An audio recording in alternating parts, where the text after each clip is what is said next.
right, welcome along to the RTÉ Soccer Podcast. Raf Diallo here. As ever, you can watch or listen on YouTube, Apple, Spotify, RTÉ.ie, and follow to get the latest episodes as they drop, like the recent chat we did with Finnish football journalist Ari Virtanen ahead of this Thursday's crucial Nations League matches for Ireland. That game and Sunday's trip to Greece are both live on RT2 and the RT Player, and we'll be previewing the action here with Graham Gartland and Keith Treacy, as well as reacting to last week's smattering of crucial LOI fixtures and the FAI Cup semis, plus a few other stories near and far. And later on, we'll bring you a chat with former Ireland international Méabh De Búrca to chat about one title race that is done and dusted, and that is the Women's Premier Division, where Athlone Town have won their first title. But lads, welcome along. I suppose first on the agenda, it'll be the Republic of Ireland and a crucial week in terms of Heimir Hallgrímsson's reign after a forgettable September with two defeats, particularly the Greece one probably being the one that stands out most. And we'll have the Finland game on Thursday live on RT2 and the RT Player. That's a 7:45 p.m. kickoff. Coverage starts at 7 o'clock, and then Sunday, Ireland are in Greece, and that's also a 7:45 p.m. kickoff. Obviously, we'll review all of it next Monday. But squad was named last week, and no Matt Doherty or Callum Robinson. Also, no place for Tom Cannon, who scored 4 goals against Portsmouth, but is on the standby list as he's not fully match fit. And the squad was picked before that game against Portsmouth as well. And also, Jake O'Brien has been left out. Seamus Coleman injured. Will Smallbone also. The ones that have come in: Jack Taylor, Finn Azaz, Mark McGuinness of Luton, Jamie McGrath, Josh Cullen coming back from injury, and also Mikey Johnston back from injury as well. Overall, Graham, what do you make of that squad selection? Is there a sense that maybe Heimir Hallgrímsson is starting to put his stamp a little bit on the squad in a way that wasn't too apparent in September? Yeah, maybe. It looks like he's probably just bringing in a couple of fresh faces. Obviously, lads coming back from injury. I don't think anyone can argue if you weren't in the squad. I understand how it's done.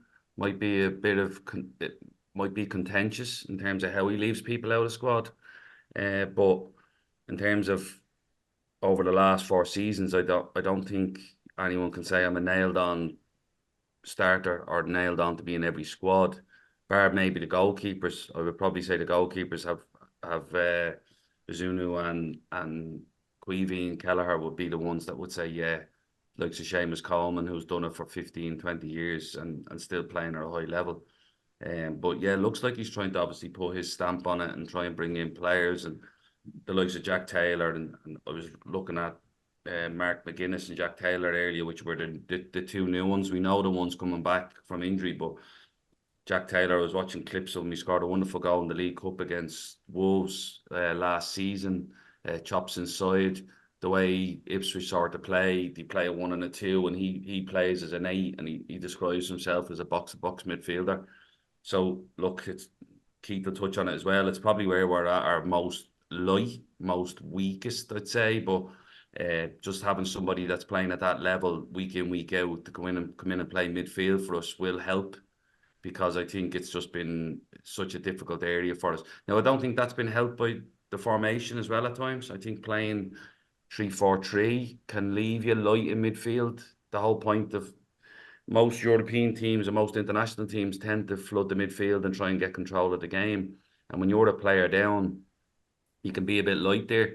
And it's no coincidence, since we've gone to that system, we have conceded a lot of goals from the edge of the box, because sometimes we're lacking another body in there that can join in and help the back three, but someone else that the other 2 that can come out and front the ball then. And so yeah, it'd be interesting to see, because I know we changed the shape in the last game to go 4-3-3 against Greece. So I think he might stick to that system, and then tailor-made for Jack Taylor to go into midfield there. Sorry, I didn't even mean that, by the way. Yeah, before we listen to Heimir Hallgrímsson just on some of the selection calls, but that's more on like Matt Doherty or Jake O'Brien, Keith. In terms of what Taylor can bring, from what I've seen of his, obviously Graham gave a great breakdown of what he is as a player, but this season he seems to be more sort of like the impact player that Ipswich bring on in the second half of games. How much have you seen of him this year? What do you make of him? It's not his first sort of rodeo in terms of being called up to an Ireland squad, but this will be the first time, more than likely, that we'll actually see him on the pitch. Yeah, it's not his first rodeo, Raf, but in terms of playing competitive games at senior level for the Republic of Ireland, he's never been in that water. So look, I just think it's all backwards to front at the minute. The manager's talking about he wants to throw players in that he hasn't seen yet, and look, I get that, but these aren't friendly games. We've played 2, we've lost 2, we failed to score a goal, we've conceded 4. We're playing the weakest team in the group alongside ourselves with Finland. This is a race for the wooden spoon, Raf. And the manager's decided that, I'm gonna mix and match. I'm gonna see what I can do here. And look, I get it. He hasn't seen these lads in deep water, and he wants to do that. But this is not the time, and it's definitely not the place to start messing about. The fact that Coleman is injured, I would have thought Doherty'd come in. I understand he hasn't played well, and I understand the manager probably wants to, get somebody's attention, slap a few people on the wrists. Smallbone is injured. He's the one player that is thinking maybe he can get on the ball and get his ticket. He's gone. The fact that Taylor will probably come in off the bench for a little while, but we're not a possession-based team, Raf. We keep plucking these players out of an Ipswich, of a Southampton, teams that are fighting for their lives in the Premier League, even in Ipswich, and we're saying, right, go and dominate now in the Aviva for us. What are we playing at here? We can't do it. The only time I've seen is when we went back to front against Hungary, done really, really well, competed in the game. And look, the Finnish are not a bad team. I don't think we can say, right, let's open up. These are a real, European minnow. Let's just go and steamroll these. If we mess about against the Finnish, they'll beat us. And before we know it, we'll be propping up another group. So, look, the 2 English games are already, they're out of the mind already, Raf. The one about Jake O'Brien is grating on me a little bit, because just for the reason that the manager said he hasn't seen, he wants to play the players he hasn't seen. Jake O'Brien falls into that category, and McGuinness coming in from Luton. I love it. He's played a lot of times for Luton, played an awful lot for the under-21s. So you're probably seeing an awful lot more of McGuinness than you have of a Jake O'Brien. And Jake O'Brien, having been in the squad and knocking onto the pitch, is probably thinking, is it the way I've trained? Is it the way I'm conducting myself? Why have I not got into the squad this time? And the fact that he's not playing at club level, if you want to level that at him, fair enough, hold his hands up. He's not playing, but there's an awful lot of players in that squad that aren't getting too many minutes, Raf. And if you're going to take that line with one, you've got to take that line with them all. And there's always going to be the odd exception. If Evan Ferguson comes on, scores a couple of goals in the cup, then he's going to get thrown in. And that's just the way it is. Schmodix might be on the bench and not Benny for Ipswich, but they're still going to play for Ireland. So you have to be careful how you go about this. And it's not the time or place to be chopping and changing, but the fact that he got the job so late, it is what it is, Raf. But I'm not so happy that we're 2 games into a Nations League group. I mean, we seem to be just saying, never mind, let's start working towards the World Cup. How about winning a game of football? Because we can sit here, talk tactics and what we should do, 5 at the back, 4 at the back, a 4-3-3. Work as hard as the opposition, make less mistakes, and something will come to us. We will get a reward eventually, Raf. So it's just about hard work and trying to turn this around. And I don't think getting the tactics board out, boring the lads to death is going to get us a win. I think it's just down to gritting the teeth and somehow forcing it over the line. So, look, I'd love Troy Parrott to start. If he is going to start messing around with the front line, I'd love to see Troy Parrott. He's banging in goals left, right and centre.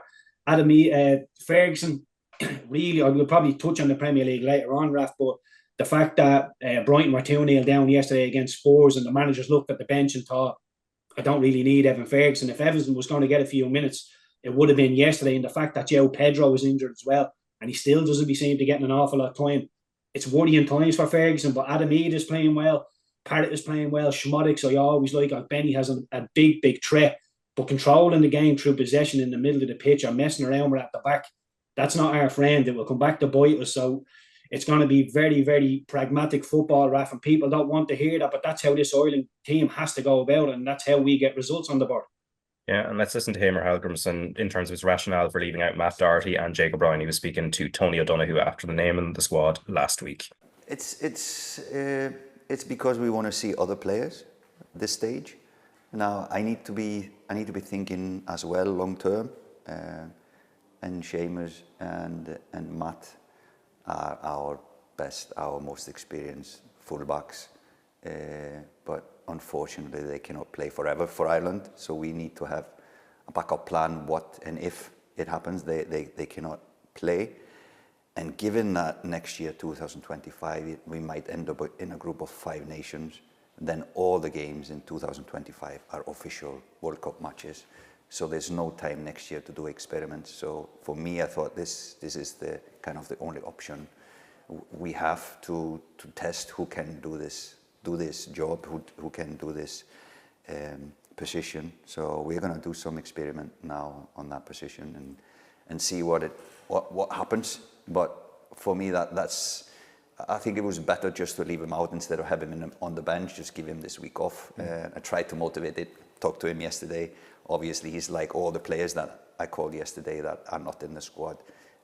He's not happy not to be with Ireland. He always wants to be here, but I ensured him that, you know, it's not like we are blocking him out. It's just that we need this camp to do some trials and testing. From Jake O'Brien's point of view, though, he had a big money move to Everton. He's not getting game time there. Would you have preferred if he had stayed in France and was playing regularly in Europe? Yeah, he was doing really well in France, but I understand his move, and it shows the money shows that they really wanted him. So I'm not afraid of his long term at the club. He's young, but it's good for him to be playing. And the same for him.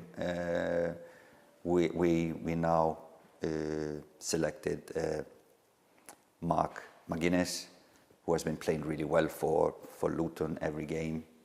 Not so different, you know, a big guy, strong, aerially really superior, etc. So it just gave us an option to look at someone else.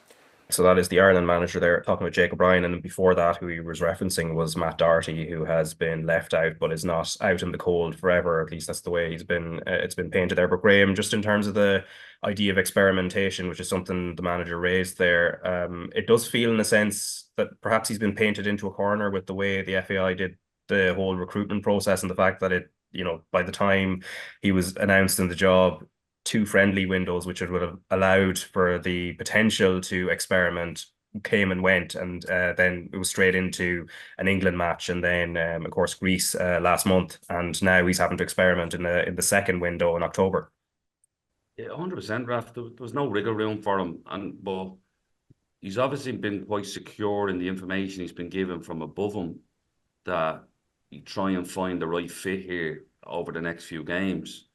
Normally when a manager comes in with that late notice, as Keith said, it's about, right, how can I get results straight away and do what I need to do to get them results straight away. For this to come across, like he said, as an experiment thing, he's obviously got information from above that allows him to do that. Because when most managers come in with the pressure of, I need to get results straight away and turn this around. He was appointed because the previous regime didn't get results.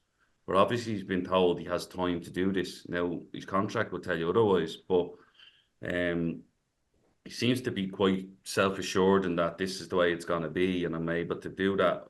I'd be a little bit concerned about the Jake O'Brien one, because I feel, look, we're loaded with probably centre-backs all playing at a good level, but he could be the future one. He's young, and it's important that he feels involved in it from the start, and to be left out of a squad then, it can taint that feeling of, I really enjoy going away and playing with my country. I feel really wanted. I feel appreciated.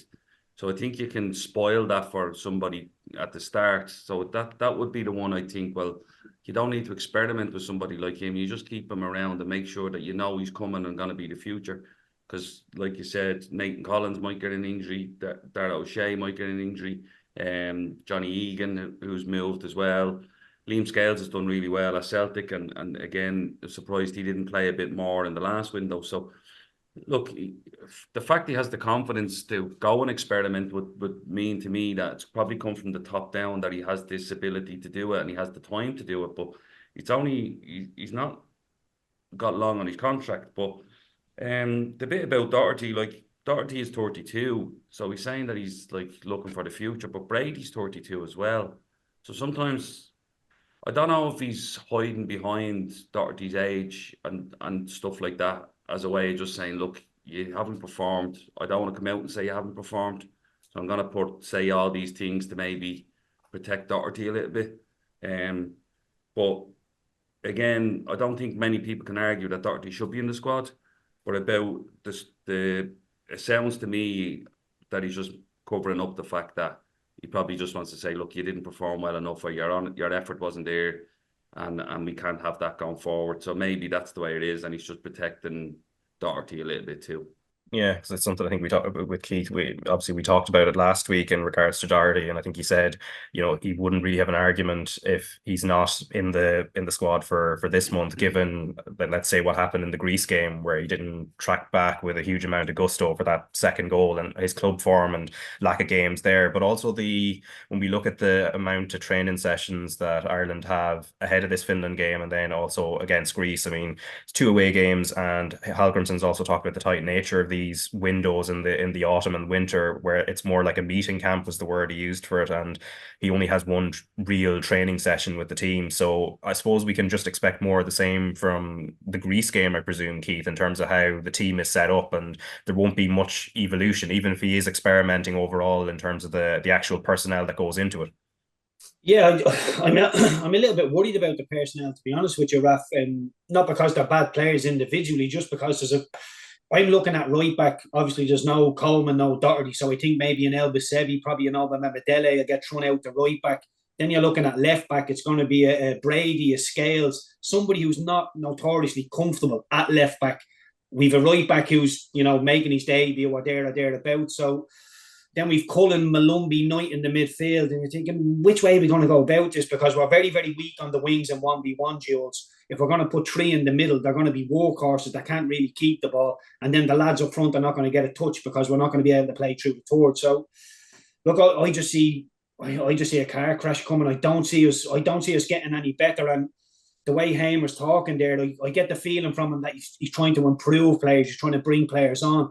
That's great. That's wonderful. But that's not your job. As an international manager, your job is to go and win games of football. It doesn't matter if it's pretty, just go and win a game of football. And even with this group of Irish players, maybe it's not about winning right in the here and now, but it's about giving us something to get behind, giving us something to believe in. Because the last couple of years, I've been going to the Aviva Raf, and I've been going, looking through my eyes, looking through my hands, and thinking, God, this could be an awful lot worse. I think the English could have really done a number on us if they wanted to. I think the Greece game, to a certain degree, they got the 2 goals up, and he went, yeah, that'll do us as well. I think it could have been worse. How do we go about it? How do we make it better? I think the likes of a Matt Doherty, sorry to keep bringing him up, but technically you can make mistakes. You can miscontrol a ball. You can give away a bad goal. You can do something wrong. But if you're not willing to work as hard as the opposition, when the opposition are better than you technically, what chance have you got? It has to be, the minimum has to be maximum effort, and we're not getting maximum effort out of everybody. And you can go down the road of, well, maybe the tactics are restricting us, we can't really play that rock and roll style, but it's just the way it has to be. If you're not going to work as hard as the opposition, just get out. It doesn't matter if you're an Evan Ferguson or a Matt Doherty, even a Seamus Coleman. Go and look at how Coleman conducts himself. That friendly against Hungary, when him and Sabotsoi were going at each other, didn't look like a friendly to Seamus Coleman. It looked like it meant something. And that's the way it should always be when you play in the Ireland jersey. Friendly, Nations League, in transition, haven't won. Whatever the circumstances, you don't go out there and expect to lose a game of football. And I think we're expecting to lose, and we just take it. We take it too easily. We go there and we go, okay, we lost 2-0, but there was a little bit there. I'm sick of that now. I'm sick of this progression talk. I'm sick about going this and that. And I know the manager's still relatively new, but we need to start being more competitive in games. And the Finland game is not one we should be messing around. This is one where we can probably get 3 points. It's probably the only one in the group where we can get 3 points. Probably 6 if we can beat them twice. But, to be talking about trials and, the camp not having enough time, these excuses are already coming in for me. We're starting to rotate players that we shouldn't be rotating. We're leaving players out that shouldn't be left out. I mean, by the manager's own admission, Doherty's one of the best right backs we have, but he's not even in the squad. And don't get me wrong, Raf, this is not me saying that Doherty should be in the squad. I'm just thinking we need a core group of players that's going to bring us forward. And, we can change a couple of people here or there, but you can't be making wild changes because the lads need help. The younger ones, the Cullens, Malumbi, and I say younger ones, they still feel like they haven't. When you come into the squad a couple of years ago, 3, 4, 5 years ago under Stephen Kenny, we looked at them and thought, yeah, there's something there. We can build on that. But they haven't kicked on. They haven't got to that place where, okay, now we can go and evolve our style of play. We're standing still in so many areas. And Jesus, Raf, it's Monday and I'm already depressed. Yeah, I think I agree with Keith. I think majority of their effort is there. Me and Keith on a show, and I said I don't feel we have the players, and it wasn't the criticism of them in terms of because they've all got good ability to have a career in football. You need to have a lot of things to go right. I think effort is probably up there as one of them.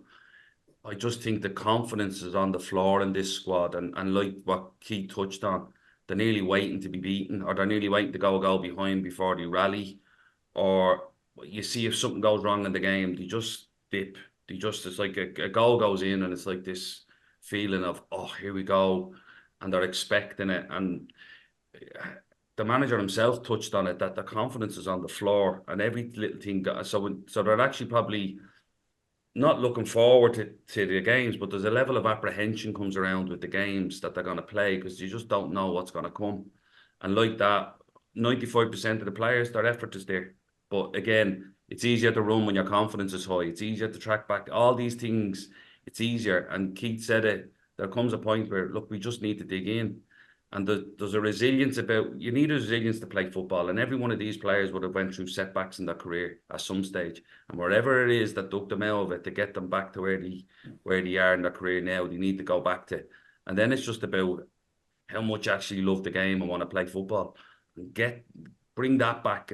But like, again, the confidence is so low because this has been 3 or 4 years of results, and that apprehension is there, and it's there from everybody. It's there from us watching the games as ex-players. It's there from the fans, and it's there from the players that, one goal goes in, and then it's just boom. How do we get this back? Because they're not scoring enough goals, and they can't keep clean sheets. So it's a double whammy. Who's going to pull one back for us? Who's going to drag us back into the game? They go 1-0 down against Greece, haven't done well, and then they dip again, and then another one goes in, and they're just like, yeah, here we go. Like, but again, it has to start with that effort and that togetherness and everything that was good about Ireland, and then slowly build that confidence up. And that might come from a crappy 1-0 win away from home, and then we can roll from there. But again, it's just about getting that small bit of momentum back that we've lost over the last 3 or 4 seasons.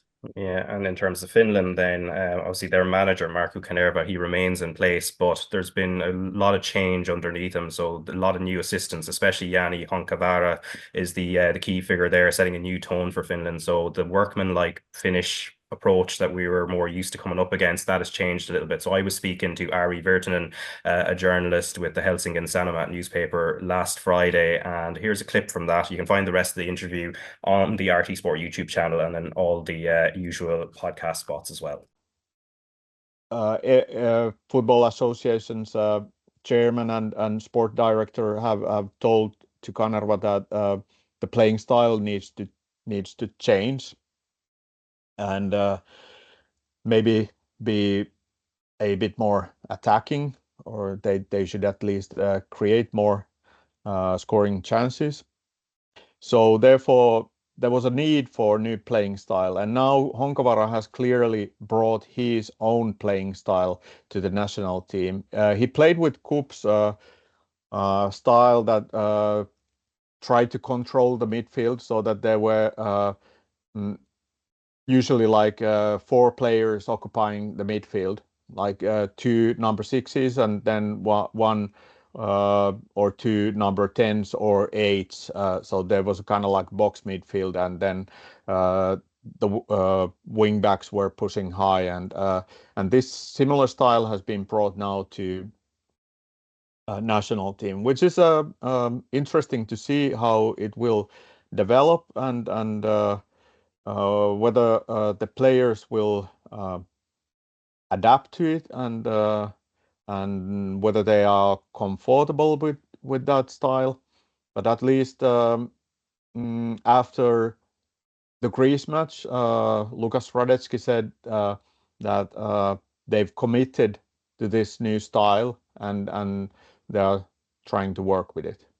Yeah, right, so that is Ari Virtanen there. And Graham, of course, from what he's saying there, like part of the longer part of the interview as well involved this idea that Finland are looking to counter press higher. So if they're trying to play out from the back more, it seems fairly logical then in Ireland will just have to play on the break, which might suit that more pragmatic approach that perhaps Heimer Hallgrimsson is going to go for. Yeah, like you said, it'd be interesting to see what the game plan is at times.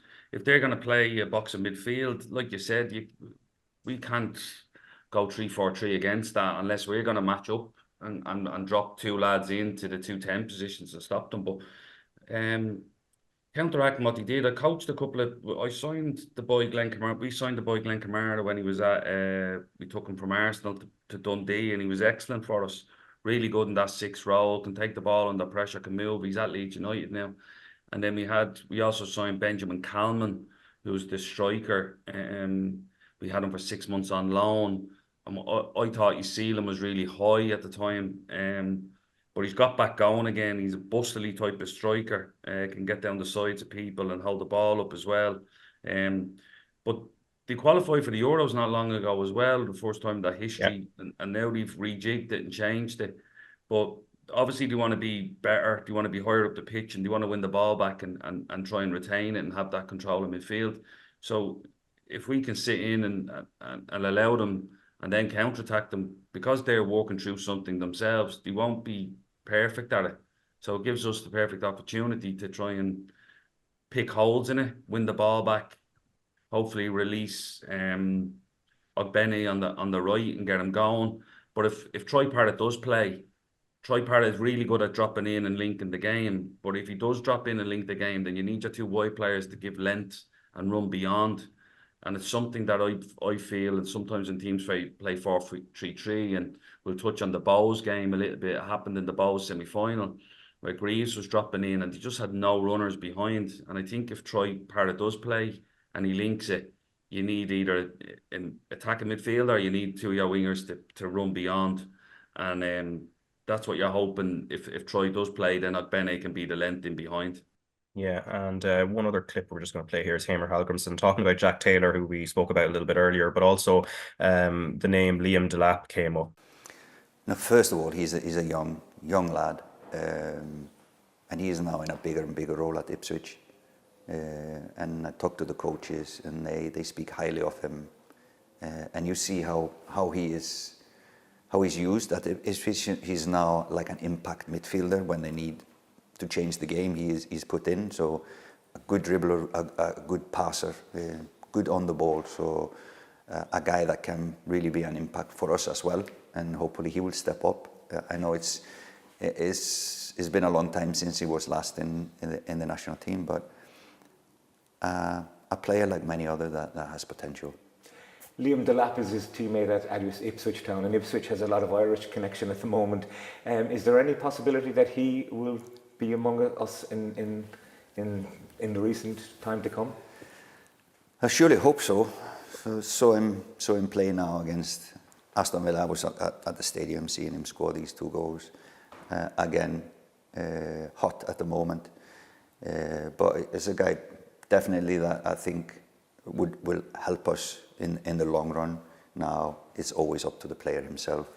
And is it the case that if he goes with the England under-21s that he's no longer available to us?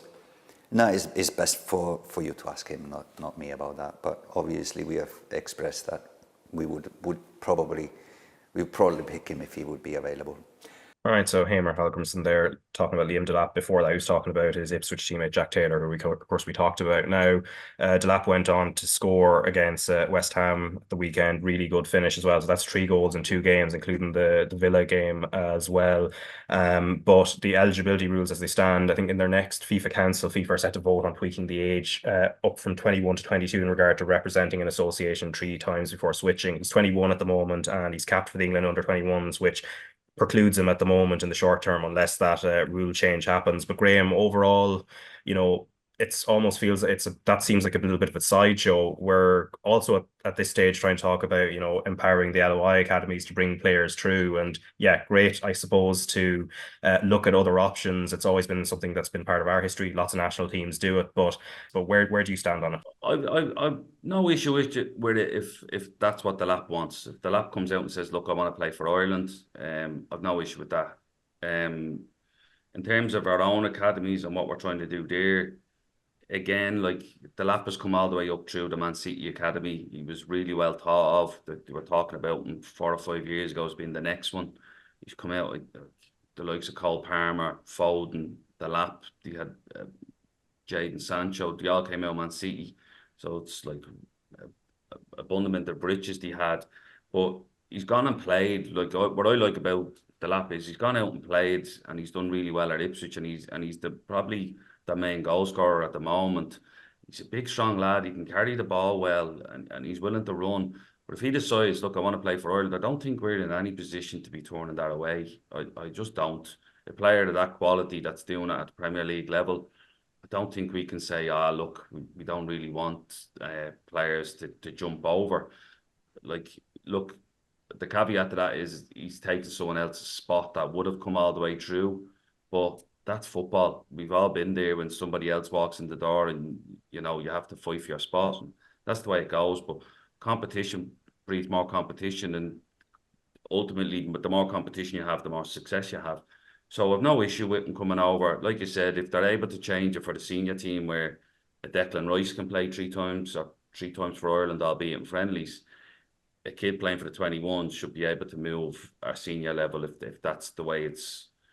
Otherwise, you have to roll back on the senior level stuff as well, in my opinion. Yeah, and that tweak is due to happen at some stage, and potentially then, but only if he actually wants to make the switch, which isn't quite clear at this stage either. And realistically, if the way he's going, potentially England might be calling on him before long as well. But elsewhere, anyway, the Ireland under-21s playing Norway live on RT2 and the RT Player on Friday, 6:30 p.m. And let's talk about Shamrock Rovers against APOEL, because they went down to 10 men, were trailing 1-0, and then Dylan Watts comes up with the type of goal maybe wouldn't have been expected with a header. But I suppose, Keith, first off, how do you feel Shamrock Rovers, you know, acquitted themselves for especially in that first half, where it was kept tight and it was 0-0 and they were very much in the game, and as you'd said beforehand, there was no need to feel fear of a team like an APOEL.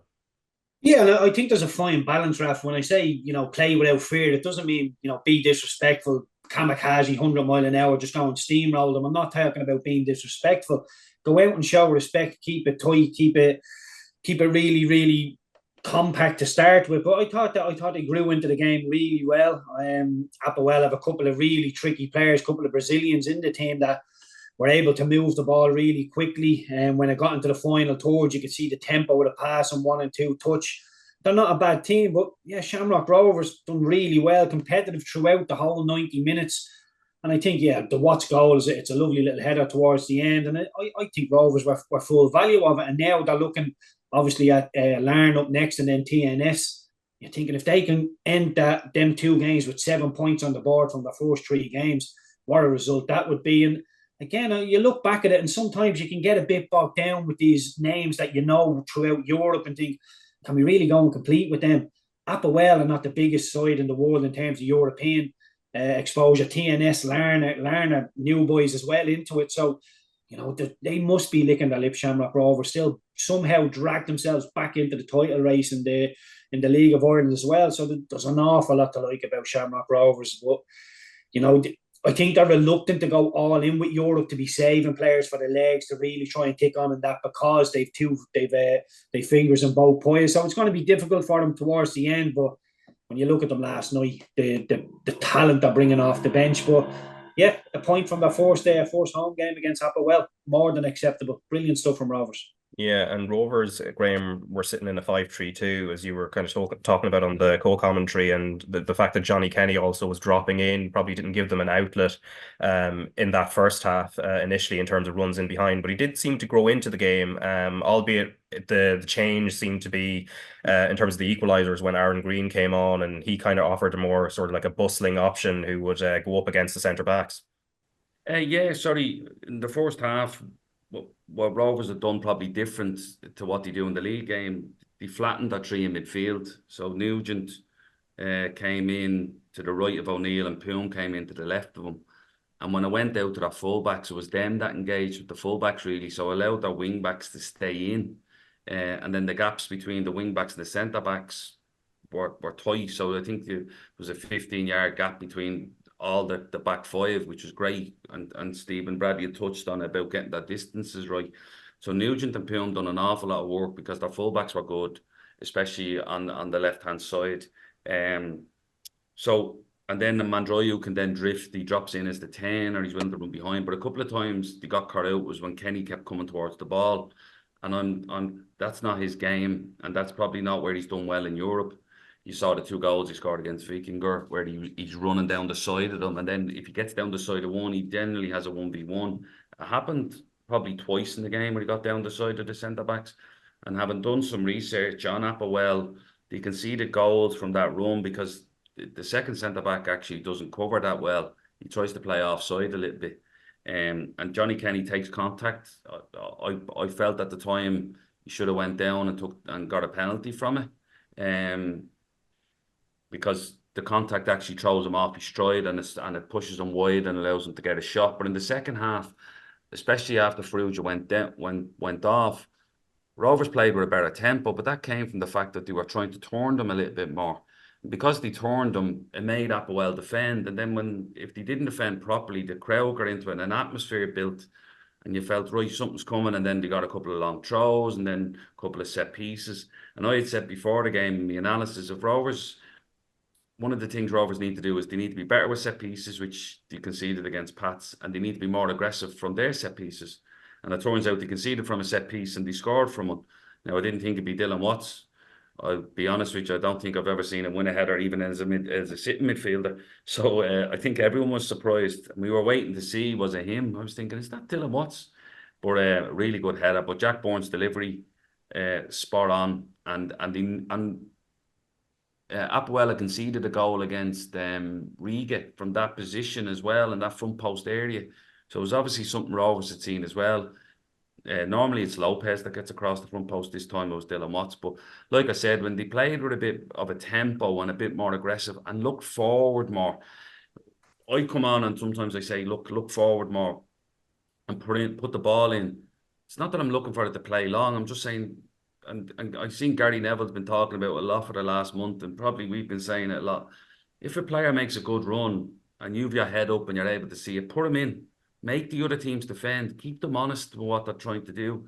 And then you can go up on the ball and get second balls, especially when you have the legs that Rovers had in midfield. I think he's gone with legs in midfield in Europe. I know Keith was saying about maybe saving players for the league. I think he done that a couple of years ago. I think he's actually gone and said, right, we need more legs in midfield to get round the pitch more. Again, Nugent going in beside O'Neill. If that's Jack Bourne, he's probably not going to go out and engage with a fullback and try and defend. Do you know what I mean? That's not his game. So I think he's probably been shown that he's willing to change it for Europe and put a lot more, I keep saying legs, but a lot more stamina into that midfield and aggression into the midfield when they haven't got the ball. And then Mandroiu can link the game and then bring on Burke and Bourne later in the later stages. So it's worked out well for them because they get a good result on the Thursday night and they get a great result yesterday. So in terms of his squad management, it's gone really well for them over the weekend, over the last 4 days. Yeah, and then after the international break, Graham, obviously, like I saw a bit of Larne as well against Molde, and they were pretty strong for a long stretch of it. They stayed in the game, and then it was just in the second half it sort of got away from them. But do Shamrock Rovers flip it in terms of how they approach it? Obviously, it's an away game up in Windsor Park because Larne obviously can't use their pitch. But how do they approach it? Do they still go with the kind of legs, or is there an element of bringing a burn in and trying to be a bit more creative against an opposition that maybe there's an expectation you can go out and win it? It's a good question, Raf, actually. Really good, because I think even you've seen that with Drogheda yesterday, flipping that switch to go and be the one that goes and wins it. Yeah, they could, but they have to be respectful for Larne. Now, we made the comment about 3 weeks ago that the likes of Larne and TNS will be delighted that they got Rovers as well. So you have to respect them. Larne will be delighted because they kept their manager. The manager was heavily tipped to get the St. Johnstone job, and I think he pulled out in the end and stayed with Larne. So they'll be delighted with that, and they'll get a boost from that. And they feel an Irish club coming up to Northern Ireland to play at Windsor Park, they'll be thinking, right, let's go at them here. Let's have a go. So Rovers have that, like you said, sit or twist on it. Do they go all out to say, look, we can win it? Or it's still an away fixture in Europe? I think they have enough to go and trouble them. I think they have enough to go and win the game against Larne, but how they go about that, I don't know. I think we'll see how Bourne is after he went off injured in the game yesterday. Do they try and push him back for this game? I don't know. They have a game against the Sunday against Dundalk after the Larne game. So is it a case of, look, he might go and play in Windsor Park and not play on the Astro against Dundalk? So I just don't know what way they'll approach that one, because like I said, in Europe, they've been a lot more pragmatic in terms of their midfield personnel. So it'll be interesting to see. But I agree with Keith. Like, you've got an away game against Larne, which is only up the road. You've got a home game against TNS. If you can win them and put you up to 6 points, Rapid away and Chelsea away, really tough fixtures. But can they beat Borac Banya at home and get something from that? That could put them on 8 points. And then you're saying that they're nearly there getting out of the group, depending on how other teams do as well. Yeah, it's sort of in the nine point bracket seems to be the thing potentially. Like obviously it might not be enough, but more than likely that'll be enough for it. But of course, Shamrock Rovers back in the title race as well, because they beat Shelburne 2-0 live on RT2, and the RT player Jack Byrne, as you mentioned earlier, he got the opening goal, and Neil Fruja, who created that one, put the seal on it at the very end. So very much it's all open again from a Rovers point of view, but. For Shells, this was the culmination of a week that started with a thriller against Pats. Keith, do you mind just maybe summing up that game, because it has been talked about as being a huge advertisement for the game, obviously televised, and just a completely chaotic match in a certain way, but just a brilliant one as well at the same time. Yeah, I have it down as one of the best League of Ireland games I've ever seen live. I thought it was brilliant. I had a little bit of everything: red cards, missed chances, little bit of argy-bargy on the line with the managers and subs. It was brilliant. The Joe Redmond got the goal scoring on the way for St. Pat's with a brilliant header. A lot of people are saying to me it's undefendable. I think Shelbourne will feel a little bit different to that. Set pieces, when you can see from a set piece, again, from teams that are technically better than you, conceding from set pieces always hurts. Brandon Kavanagh is, going from strength to strength under Stephen Kenny and in this St. Patrick's Athletics team. And to be fair, when St. Pat's went 2-0 up, Raf, I went, that's it, done and dusted. Shelbourne haven't shown enough over the last couple of weeks to be able to score enough goals or get themselves into games when they're behind. So I thought you were done and dusted. And then all of a sudden, Tulloch comes inside and arrows one straight into the top corner. And you're thinking, right, here we go. It's straight back on. And then Matty Smith, a long ball up to Sean Boyd, knocks it down. Matty Smith, little bit of class, pulls one out straight into the top corner, and Tulloch has a chance to go and make it 3-2 for Shelbourne, hits it straight at a nang, and then the sucker punch from for Shelbourne. St. Pat's Athletic, Kazim goes down the other end. Mason does really, really well in the box. How he manages to create a yard of space when I think it's Paddy Barrett is right behind him. He just manages to swivel and hit it straight away, hits the post. Kazim is the first one to react on the follow-up, and yeah, Shelbourne heart's absolutely broken. But I think obviously they lost the game. They'd be really disappointed. But the one thing you are throwing at Shells is they've no attacking intent. They've really come down the levels in terms of scoring goals, even just creating chances. But against St. Pat's, they managed to do that. They gave a little bit of hope that they can score goals. And look, even last night, Raf, I thought they were. I wouldn't say unlucky. I think unlucky is a bit of a stretch to say, but I thought they were really competitive against Shamrock Rovers. I don't think there was an awful lot in it. I thought they kept it tight. And look, when you look at who Shamrock Rovers are bringing off the bench versus who Shelbourne are bringing off the bench, I think that gives you a little insight to where the two clubs are at financially. Shelbourne can't really compete with the likes of a Shamrock Rovers, but yeah, there was the one strike from Sean Boyd again. A ball goes up top. I think it's Martin goes and competes for it. Drops down to Sean Boyd. Brilliant hit from about 25 yards out. Powell's fingertip save. If that hits the back of the net and it goes to 1-1, you're backing Shelbourne to at least get the 1-1 or maybe even kick on and win the game.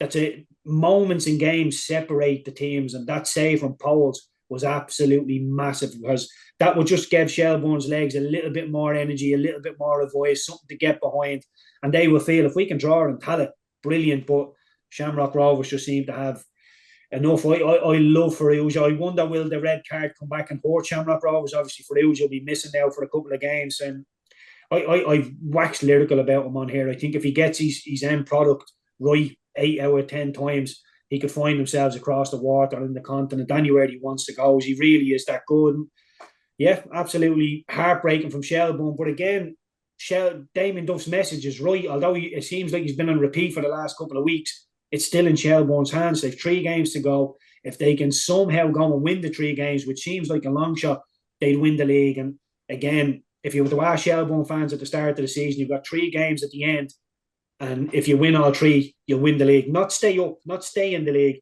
not get into a place for Europe. This is to win the league, Raf. So it's brilliant stuff. You know, Johnny Ward on Off the Ball was trying to tell me that it's not fairy tale stuff. It absolutely is fairy tale stuff. I mean, you look at the likes of Galway, Waterford as well, absolutely amazing stuff. But Shelbourne competing for the league, their 3rd full season in Europe as well, did well against Europe, did well against St. Joseph. So unbelievable stuff from Shelbourne. And you know, they got the Only Fools and Horses DVD out last week, and we got an absolute cracker against St. Pat's. So get Faulty Towers out, get something else out, get on the buses, something, because another one of them will do me fine. Yeah, let's listen to Damien Duff, actually, by the way. Obviously, he's dispensed with Only Fools and Horses, he said. I don't know what is coming up. Ruja won the player of the match, but Poles was in the conversation because saves from Boyd and Coote and Caffrey, and then that chance from Harry Wood at the end. How pleased are you with the performance of your team tonight? A performance, yeah, listen, it's I guess as good as we've played here for large parts. One big disappointment along with the result, Tony, is how we started. I've said in the media this week that our rivals smell blood, smell opportunity, and I warned our guys about just accepting where we are and being passive, and I thought we started off passive. Too much respect for a very good team. The goal obviously woke us up, and we played really well, like I said, for large parts. It's probably the most we've ever created here at Tallaght Stadium. I don't think, bizarrely, we've lost 2-0. We didn't deserve to lose the game. But in saying that, we can't seem to pick up any points at the moment, but we'll dust ourselves down. We've 2 weeks to go till our next game, and I'm sick of saying it, but it is still in our hands. Unless my mathematics are wrong, we've 3 games remaining, and if we win all 3 games, which is a big ask at the minute, because like I said, we can't get any results, but if we win all 3 remaining games, we'll be champions of this country. And if the lads ain't excited by that, I don't know what they will be. Boy. One other thing that you mentioned was the amount of Dublin derbies. This is the last of the Dublin derbies for this season. You've got Waterford, Drogheda and Derry away, which could yet be the title decider. Yeah, it could be, but let's take one game at a time. You know, I think people see games on paper and, oof, yeah, there's 9 points for us. It's not like that, and I think it's there for everyone to see the season, the amount of upsets. I think Stephen said in the press this week the quality of the league hasn't been very good. I think it's a poor comment because it's disrespecting the 250 professional players that have dedicated their lives to this season. So no, I think the level of the teams, they've all crept up in each other, and that's why there's so many upsets. But yeah, 3 games to go, but we just have to attack Waterford. Enjoy the run in. Thank you, Tony, and yourself. All right, so Damien Duff there speaking to Tony O'Donoghue after the game. But as he mentioned there's a lot of ups and downs to come. Even shells with the fact that Paddy Barrett was missing, Graham, meant a rejigged back 4, and even I suppose the way Shamrock Rovers constructed that goal probably plays. There's that is a factor. I mean, whether Sean Gannon is slightly out of position or could have moved across a little bit more when he's not playing in his natural position either to stop Jack Byrne, maybe that's an issue. But then if we're talking about ups and downs as well, you know, Galway United then in the game on Friday night, like they were in the conversation leading Dundalk 1-0, and then Owen Kenny comes up with an equaliser, and suddenly you know, their momentum stalls. So we're in a kind of roller coaster point in the season. I think what Damien's quite honest there in his assessment, that don't wait for the game to happen, and I think that's what's happened in the last couple of games. As Keith touched on, they're waiting to go 2-0 down before they start playing against Pats. They've waited till they've gone 1-0 down against Rovers, and then all of a sudden their intensity comes up because they're like, we need to get going here. Where if you can start the game like that and play with that intensity and play with that, I wouldn't even say emotion, but play with that sort of desire to go and really grab this. I think that's what Damien's getting to, is what he's looking for, is don't wait till go a goal down. I agree with you, Raf. You've John O'Sullivan that went in a right back, and he done well. But the thing with being a winger is you only need 1 or 2. You only need to go by your full back once.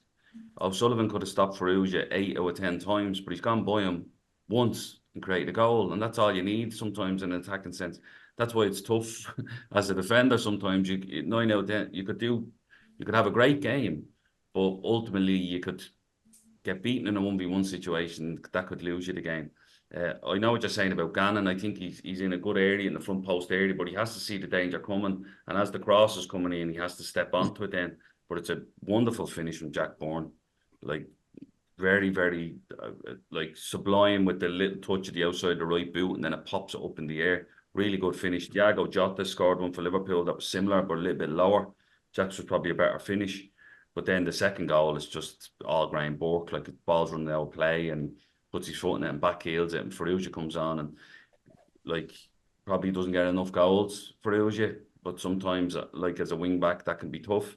But this time he just opens up his foot and wraps his foot around it. But yeah, like you said, you're sitting there trying to predict it. And the league has made it, like I look back on even the old podcasts we done, and Rovers were so far off, and we're saying, oh, it's Derry's or Shell's. It's still probably, it's in Derry and Shell's hands because they both have to play each other. But Derry have 3 home games out of the 5 fixtures they have left. They've won the best home records in the division. It's the first time in 3 seasons that they've had a better home record than they've had probably an away record, because their away record has really hurt them this year. So if they can beat, the problem with the Bows game is they've just played them in the FAI Cup. So Bows will be coming up feeling a bit sore, but Bows have nothing to play for now.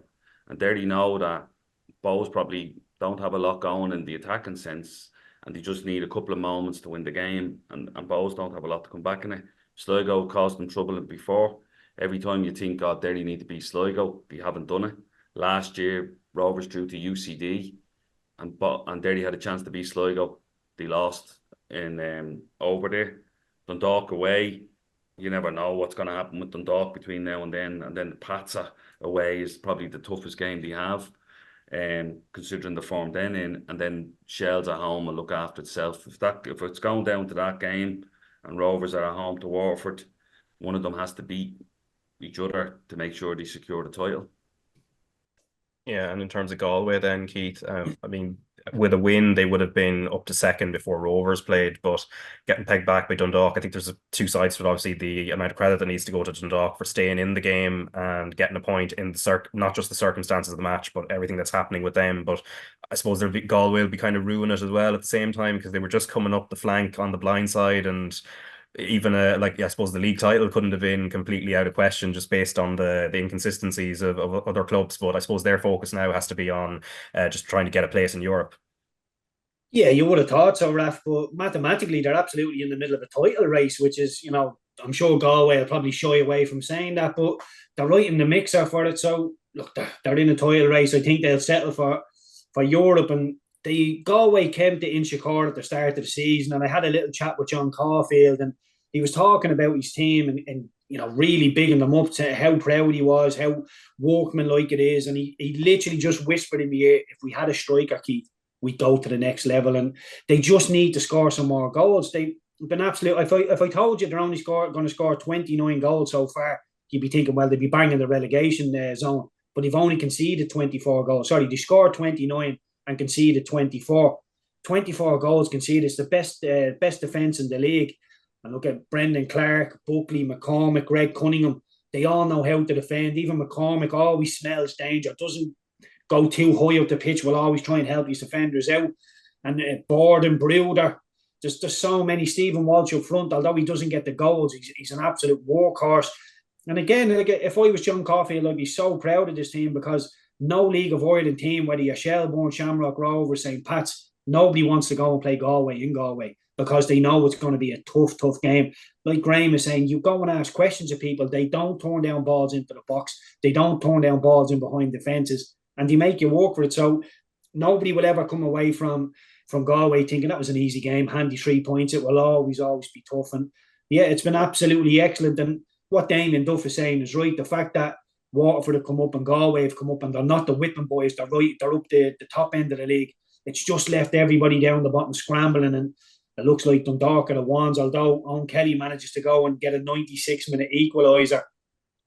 For me, Raf, they're just kicking the can down the road. I think it's inevitable. The amount of hardships they've had off the pitch this season alone has been blow after blow. So great result for Dundalk to go up there and get the draw, but you just feel, relegation is looming, and it's just a matter of time.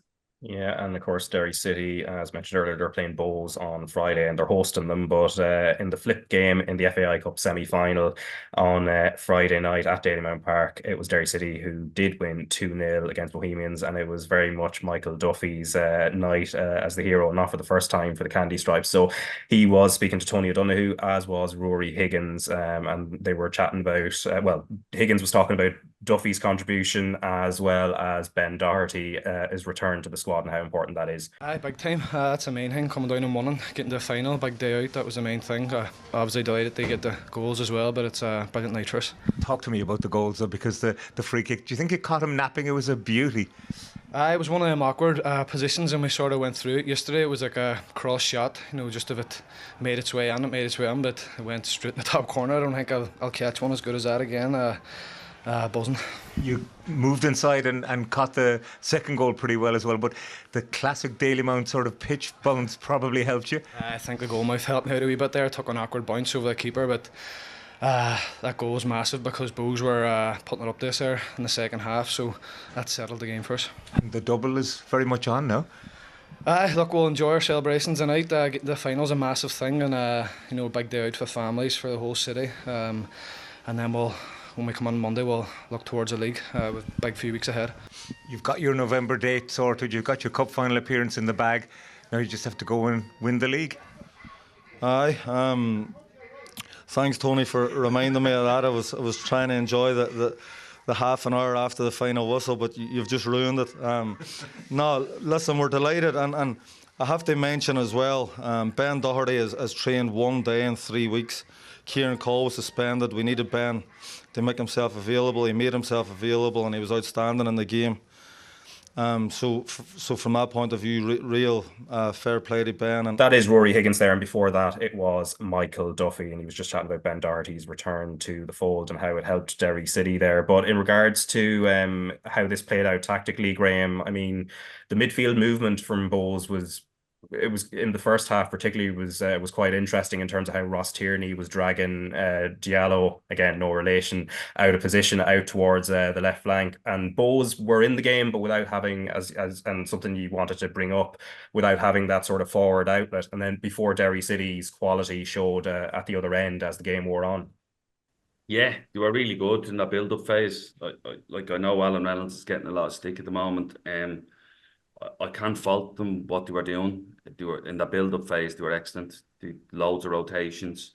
Ross Tierney was pulling out to an outside right. Rooney could come inside a little bit then, and that was good. They were pulling Diallo and O'Reilly apart, and Greaves was coming in and dropping in and collecting. Probably not the strongest to do it. Good little movements and good on the turn, but what was hitting them was that whenever he went into Greaves, it needed to go back to Dawson, Devoy, and then they needed a runner. So it was like that old-fashioned thing of, we're going to bring a centre-back out with you, unbalance the line, and then we're going to run in through that gap. There was no runners. And it was like they got to the final third, and then all of a sudden that pattern stopped. They didn't have any patterns at the final thirds. They didn't have anything that you looked to see what they were trying to do. And it became easy for Derry to defend. They had a header, I think, where Mark comes and takes it. Didn't have anything else then, and they were just so blunt at the top end of the pitch. So for all the rotations and the good play he had in the build-up phase, it just didn't materialise into anything at the top end of the pitch. And Derry were happy then to go, and Derry weren't good at the start. They were sloppy with the passing, sloppy with the touches, didn't have much going on. Goalkeeper went down. Higgins rejigged a little bit. McMullen became more into the game. He brought his energy.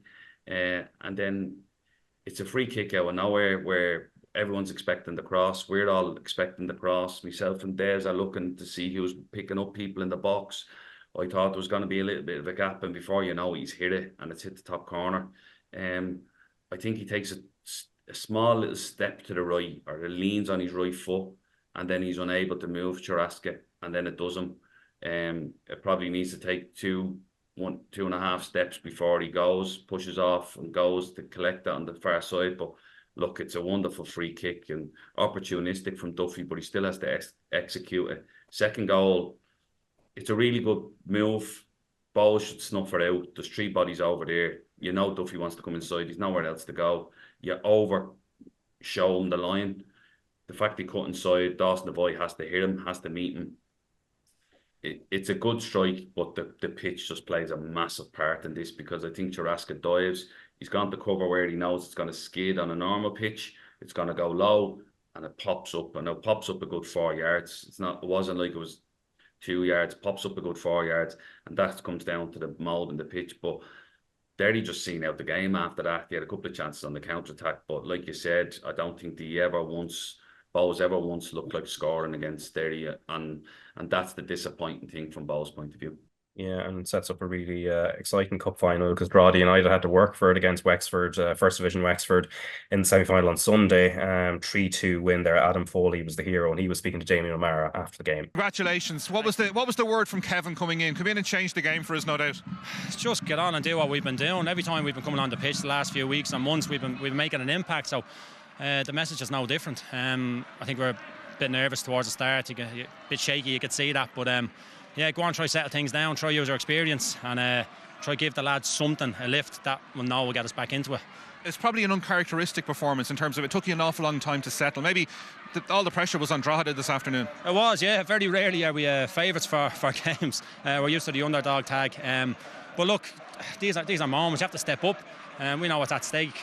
We've shown over the last few months how consistent we've been and how dogged we can be at times. We played different football. We've been nice and calm on the ball. Some days we're direct, you know what I mean? So, and today we had to really grind it out, because Wexford are a very difficult team, very physical. To reflect on the goals, it needed to be clinical. It needed to be like pounce on the few opportunities that arose. Yeah. Fairness to Andy Quinn, I'm used to him shanking the ball all the time in training, so I knew I had to be somewhere around the box.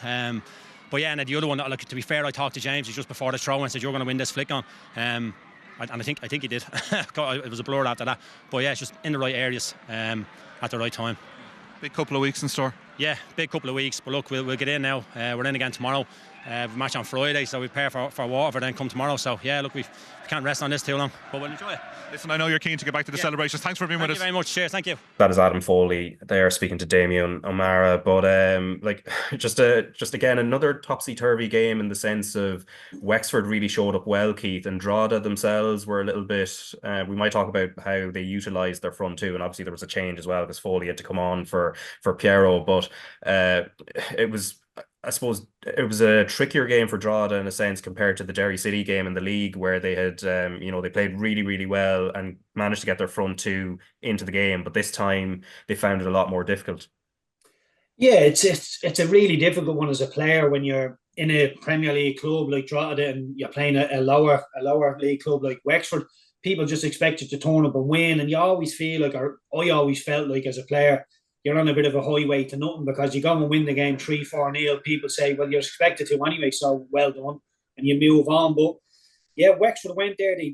They threw punches. I was listening to their manager and their owner on RTÉ during the week, and he kept reiterating, we're going to go to the final. And it was a little bit tongue-in-cheek, but my God, they played like they believed they were going to get to a final, and they were very, very close. Aaron Dobbs with the 2 goals dragged them back into the game twice, but it's brilliant for Adam Foley. I was listening to Brennan speaking about him after the game and saying, with Piero doing so well, he hasn't really got that many minutes, but he's always in the gym, keeps himself right. And for any young footballer looking, if sometimes there's going to be times where somebody ahead of you is just doing really well, you've got to bide your time, keep yourself right, and your chance will come. And fair play to Adam Foley, kept himself right and was able to be the difference. And James Taylor, I'm not sure how many goals he scored since he's come in, but he's made a real difference to the team as well. Brilliant header. Doesn't even really get up off the ground for his header. Just uses his strength, keeps people on the ground next to him. Brilliant header. And yeah, look, when it got down into the trenches, you're thinking, my God, they're going to show enough to get back and win this game. And they did in the end. It was just balls into the box, by hook or by crook. Not really, neat, incisive pass. And it was just get it up there, make something happen. And eventually they managed to do it. So yeah, brilliant from Wexford. They deserve it. An awful lot of praise, an awful lot of credit for how they went about it. Very, very close game, but Drogheda just do enough to poke their heads into the final.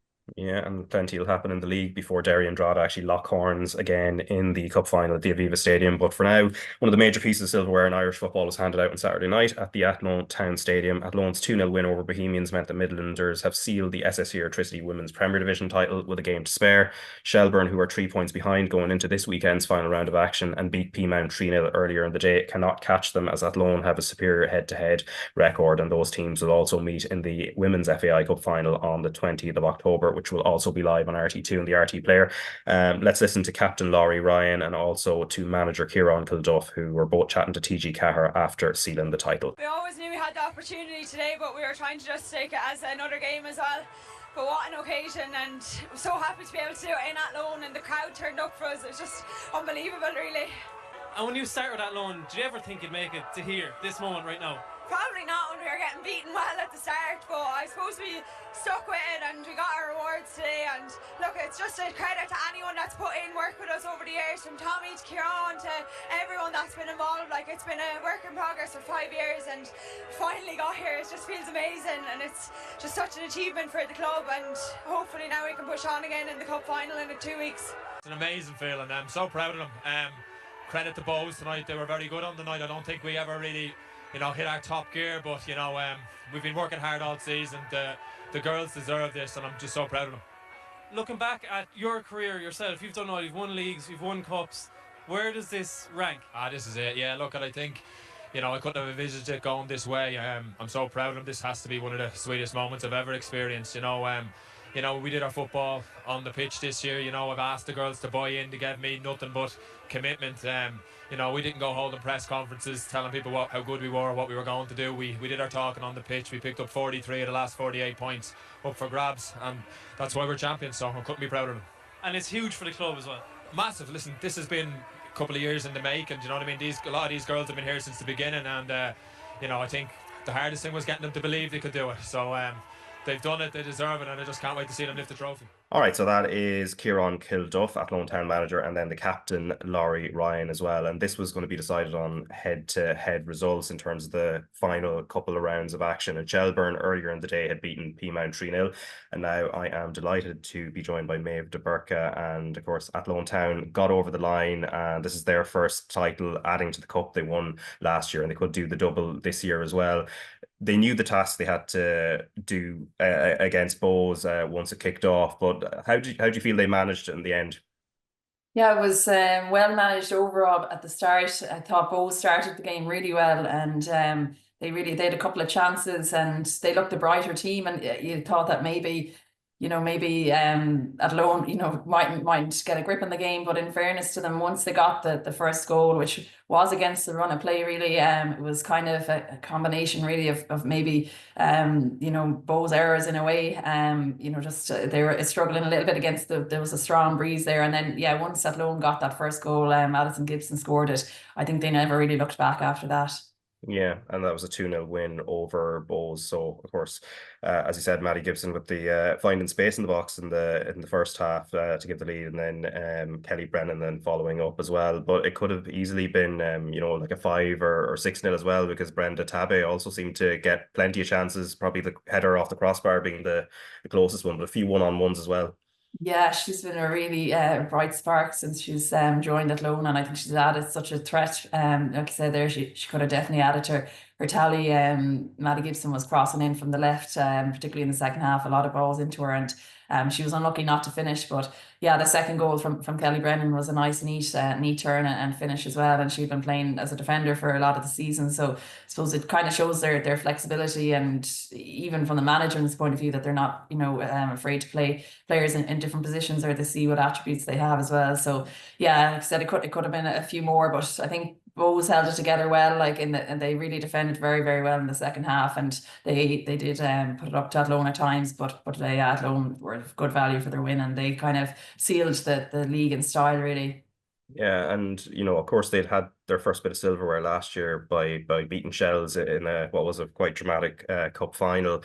We often talk about teams that pick up a bit of silverware and then they push on, and there's other teams where silverware is sort of the pinnacle and they don't push on from there. Clearly, there's something within that Athlone core that felt like over a span of a season and over the span of a league, and probably it's the biggest litmus test as a league, also more than a cup almost, that they had something to to put themselves in that conversation that Shells and Peamount and others have been in recent years. That's the thing, and like they've been up there challenging, but then when it's come down to the wire, it always was the likes, like I said, Wexford, Shelburne and Peamount in recent years. They really have. Obviously Raheny also won the league back in the day before they merged with Shell, so it has been those three teams since the league started in 2011, and other teams have been thereabouts, but not realistically actually obviously getting the job done. So yeah, in fairness to Athlone, I mean they started now, this is their 5th season, so it's as good a 5-year plan as you could have really imagined for them. In fairness, like you said, they won the cup last year, which was a good stepping stone, but at times you could say winning a cup, there's a lot of luck involved too if people go or teams go on a good run in it. But yeah, the league really kind of defines success, and I think they just did it really well, and they could possibly do the double as well this year, which would be huge. And it puts them right up, and it puts, I suppose, women's football in the Midlands really on the map, and it kind of it's for neutrals looking on. I think they'll do like to see that the teams outside of the traditional top 3 have managed to win the league, which is huge. Yeah, because it's something I think Chloe Singleton said last November about seeing other names on the league trophy. I think she said, I think people get sick of seeing the same clubs lift the same trophies every year. Obviously, if you're from those clubs that win it every year, you probably don't mind. That's true. But Athlone are only one of many. I suppose Galway United as well are another that have showed propensity for. Bows also a bit of potential around them as well in the longer term. Yeah, that's the thing. I mean, Galway really challenged this year, and winning the All-Ireland Cup back-to-back as well kind of shows that they're definitely going to be up there challenging in the years to come too. And so they have youth on their side as well. There's a lot of young talent coming through, which can be said, I mean, about a lot of the teams now, particularly that's because of the underage structures that are in place now, with the under 17s and under 19s league. There's that kind of conveyor belt ready to go in a lot of different clubs around the country. But yeah, Galway will be, I mean, they'll be disappointed that they lost a treaty there at the weekend to mathematically keep them out of the Shells winning before them put them out really. And I suppose but they're right up there. I mean, 3rd place finish is the best that a Galway team has finished in the league, so they can be really kind of, I think, satisfied with that, and obviously they'll be hoping to challenge right up at the top then next season again. Yeah, and I mean, Athlone have had to overcome quite a bit of adversity this year in terms of the player departures, injuries, and then obviously, of course, it's sort of balanced out by the likes of Brenda Tabe coming in at a good time in the season. It's not been an easy road for them this year, certainly. No, definitely not. Like, and you'd think sometimes that, for people, a team to win the league, you'd expect everything needs to go all the right way all the time. But yeah, in fairness, like losing a player like Chloe Singleton there and in August, I think that was huge. And I think, along with Casey Howe then, who moved to Nottingham Forest, you'd think 2 of their best attacking threats, how are they going to manage and cope with that? But yeah, like I said, the introduction of Brenda Tabby definitely helped them in that regard too. And they seem to find a good balance. Like they have a lot of stability at the back, but then also the vital attacking forces as well, and they really seem to just gel very well. And then obviously in the middle of the park you have Laurie Ryan, who's just a captain with great leadership qualities. She also manages to balance still playing Gaelic football too, so I think they have that kind of really good blend, and obviously that shone through to win the league. Yeah, and then of course the managerial situation. Kieran Kilduff came in the middle of last season and sort of propelled them on to win the cup. But Tommy Hewitt, who's only after leaving the Sligo Rovers job, which he had moved to not so very long ago, he's obviously somebody, I think, and he even got referenced, I think, by the players afterwards. He's really the platform for how this started from the coaching point of view, at least. Definitely, yeah. I mean, they only entered the league in 2020 for the first year, and it's really difficult. I mean, the likes of, say, Shamrock Rovers have found it difficult. It's not easy just to come into the league because it's just so competitive now. And Athlone did struggle, and they did mention that it wasn't easy at the start. They had some poor results, which is expected, obviously. With a new team. But like you said, I think Tommy Hewitt really kind of put those foundations in place, and obviously started doing things right and then brought it to a certain standard and a level. And then, like I said, then Kieran took over and they managed to win the cup then. But, you know, you don't win a cup, you know, or the league in one season. It is a combination, and the foundations were definitely there. And but it seems like they do have, you know, good management at the moment, because obviously, yeah, they seem to manage the entire season really well, and to be still in it with a shout, you know, for the double as well is just huge. Yeah, I suppose finally as well, the attendance, it was quite like when you look up at the stands, the game was going on, it's quite dark, so it was hard to sort of pick out numbers, but the attendance in the end was in and around 1,400, and then coupled with that in terms of what's happening in the league, in terms of results, some of the results over the weekend with Sligo getting a win, 2-1 win over Cork City, it meant every team in the league has at least picked up a win this season, so there's an increased amount of competitiveness, and also the amount of interest in the league seems to be growing as well. Yeah, definitely. And I think the main thing is that it's a gradual thing. It's happening kind of consistently year on year as well. It's getting better. It's not just, you know, taking a jump and then often things can backfire in that regard. But yeah, to see the attendances go up, you know, predominantly they're going up across the board. And like you said, for there's no hammerings now of teams, you know.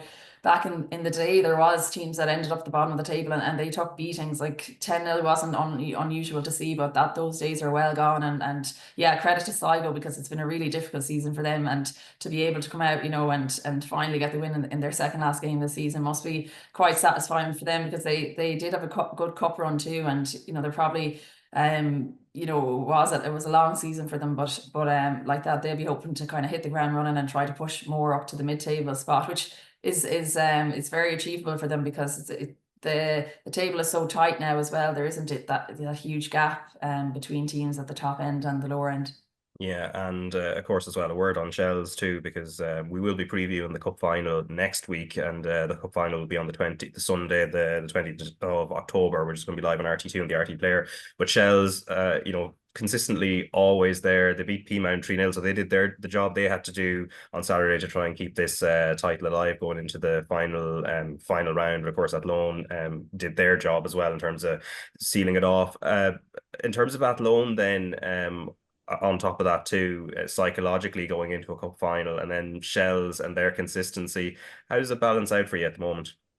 Yeah, it's a tough one, you know, to call, because it's obviously the trilogy, and they faced off in the last two cup finals against each other, with Shells winning the first year, then Athlone winning only on penalties last year. So yeah, a lot of, I think, you know, psychological kind of mind games might come into it. And yeah, you could say that, like, Athlone, well, obviously they'll be full of confidence after winning the league, but then at the same time, you know, Shells will have a huge point to prove, and it's not often they go in a season without winning any silverware, and they've so much experience in that dressing room that, you know, they'll be really, really gunning for it. And I think it just makes, yeah, it'll be a really exciting you know, cup, because yeah, like I said, Shells will be disappointed, but they really pushed Athlone all the way, and there isn't many leagues in the world, to be honest, with title races like our own. Obviously the men's league is going that way as well this year, and it makes really exciting viewing, I think.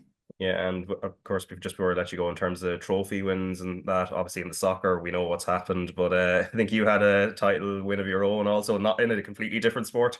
Yeah, I did. Yeah, we had senior B county final win with Salton Knocknacarra yesterday. So yeah, we got the win over Méabh De Búrca in Ormore. So yeah, it was nice to win some silverware. All right, well, congratulations on that, Méabh, and thanks for your time. Hopefully we'll be chatting to you again next week to build up the cup final in a lot more detail as well. But cheers for coming on. Thanks a million. So that is Méabh De Búrca, former Ireland international, discussing Athlone Town's notable league winning victory. And also, as mentioned earlier, they're going to be playing each other Athlone are going to be playing Shelburne in the cup final on the 20th of October.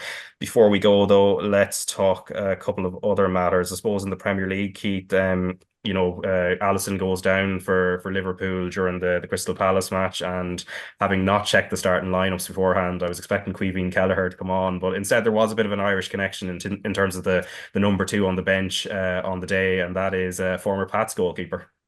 Yeah, former Pats goalkeeper. I was just like you, Raf. I was in RTÉ at the time, and when it came up that he was gone off, and where's Kelleher? And then I realised he'd been taken ill. So no panic button from an Irish situation. Kelleher is still the number 2. He will play now that Alisson has got injured. But yeah, when I got told, I absolutely missed it. I missed his time at Pats. I think I maybe started doing the commentary just after. But yeah, it's a great little link back to the league. And yeah, that Liverpool team under Arne Slot's been going from strength to strength. It's probably not exactly what I expected. I expected it to be a little bit of a hangover from the Jurgen Klopp era. But yeah, early signs are brilliant. And if we can get Queeveen or as many Irish people in and around that Liverpool team as possible, it's going to be a big plus. Yeah, of course, that's Viteslav Jaros, St. Pat's loanee in 2021 and a cup winner as well. And then, of course, I mentioned Tom Cannon very briefly earlier in the podcast. He scored 4 for Stoke against Pompey in the midweek game last week. But I think the other notable thing, Graham, is Mark O'Mahony as well, who went from Cork City over to Brighton and slowly is working his way through. He did make an appearance in the Carabao Cup before going on loan to Portsmouth. He scored in that game against Stoke. It was a consolation, but then he follows it up against Oxford. He's in the Ireland under-21 squad, and this is obviously a player we need to be keeping an eye on because he seems to be doing it at this stage. It's sort of like the Evan Ferguson pathway as well, and he's got a huge amount of potential. He does, yeah. Like you said, strong, aggressive, wants to run in behind, willing to mix it up as well, which is great, and has an eye for goal. Mason Media has also been called into the 21 squad too. So it'll be interesting to see. I'm not sure if that means, I don't know if he misses a Pats game because of it. I'm not sure. Someone could probably tell us that. But yeah, he's done really well, man. He played for Cork and he was excellent for them all through their academy phases. And then he broke into the team a little bit, and then Brighton just came in and took him more in as well. But that they do really well with where they go out on loan for them, which is great, and they help them pick the clubs and see, right, well, let's just manage them really well. He's played for Brighton's first team. I think it was in the League Cup too. So he's had a fantastic start to the season. And like you said, it's an option for the 21s and Jim Crawford going into the Norway game on Friday. Him and Mason would be massive because against Latvia in the game at Halle, I think they probably lacked that little bit of extra firepower. They brought Oidemo Maku on late in the game. Sinclair was quiet in the game. Sinclair Armstrong was really quiet in the game.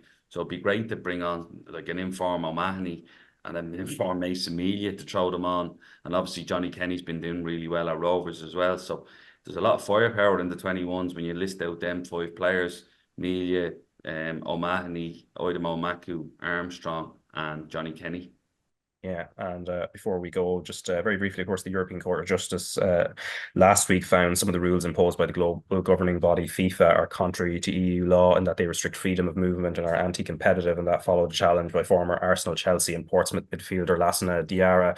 We'll see what happens with that in terms of whether it has the same effect as the Bosman rule had in the mid-1990s, but something a little bit closer to home that also kind of deals with finances, and that it was a great piece in the Irish Times last week from Gavin Cummiskey about financial matters in the League of Ireland and how wealthy benefactors are papering over some of the cracks. For 2023, from the financial records that have been revealed as to now, only one current Premier Division club, Galway United, turned a profit from figures available, and they have the Comer brothers involved there, of course. And some of the quotes were kind of interesting. There was John O'Connor, former Bowes president, who was saying, "My fear for the league is a downturn in the global economy," and also that League of Ireland revenue is at an all-time high, but so are club losses. The league is similar to the other European football leagues in that they are all messed up business models, and additionally the wage inflation in the league over the last 18 months reminds me of the late 2000s when clubs paid lots of money that they didn't have to players. We all know how that era ended, and obviously Graham, what's happened with the situation at Dundalk probably sheds a bit of light on that at the moment in terms of the risks that continue to exist. But where do you stand, or what do you make of where things are at? Them 2000s, Raf, yeah. Like, and it was more beneficial to actually play in Ireland than it was. I not talking finances here, but I took a pay cut to sign for St Johnstone because the wages in Ireland were actually better than they were in a lot of the clubs in the SPL at the time. So it just shows you what we were paying back then. But like you said, if there's a global downturn, you're going to get hit. But if anything happens to any of these benefactors for whatever reason, your club's going to get hit as well. I think a lot of the stuff on on the surface of Irish football is superficial. It looks great. We're trying to get more crowds in. It's all brilliant and we love it. And myself and Keith will go on and say, this is great and the league is on the up. But it has to be built on stronger foundations so it lasts, so it continues to be successful, so you continue to get people in the door. Because eventually, if the product starts dipping, people won't come because the facilities aren't good enough. Girls can't go to the toilet. All them things that happen and around the grounds that just isn't acceptable for modern day football happens here. And it's not that I'm being negative about the league because I love it. I love the league. I go to watch all the games. I think it's great. But there has to be more to it. We have to give more for the fan. We have to give more for the players especially. They need better training grounds. They need better facilities because it's all just sitting on the surface. And we've seen that the potential's there in terms of people wanting to come to it. But we need to make it a better product all round, not just at the odd television game that looks good. Yeah, and of course, rising tides lift all boats as well in terms of what's happening at the bottom end, of course, will help the top end, which of course is the headline act, which is the national team. And that's obviously going to be on RT2 and the RT Player on Thursday against Finland, and then the other game on Sunday. And that's just part of the coverage that's there this week, including the Ireland under-21s on Friday. But for this week's podcast, thanks very much for your time, Graham, and also Keith Treacy. Oh, well, Raf. Pleasure, Raf.